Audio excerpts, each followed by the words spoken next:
Pozri sa. Potom, páni, nezabudnite, keď bude MDD, ako vás milujú vaše deti.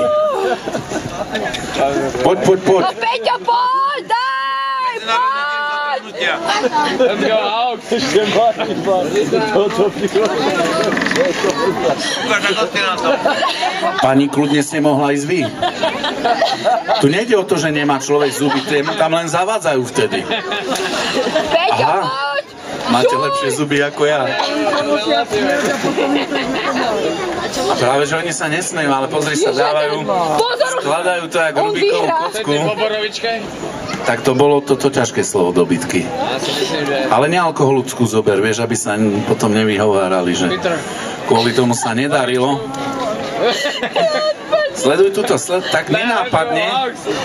Jednu do huby, druhú do nosnej dierky.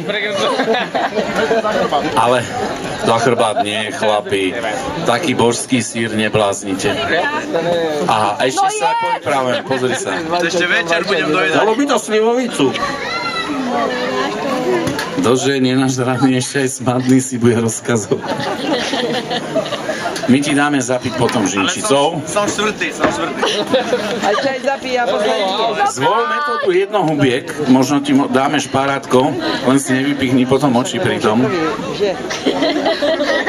Nechcem byť sprostý, ale tu ideme pomaly do finále, tam sa na to tlačíme.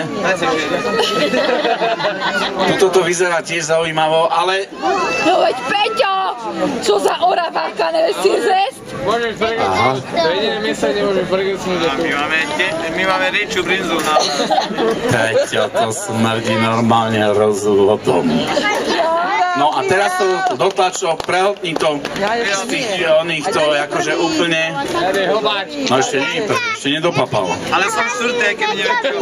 Nie, už vyhral. Zdá sa, že...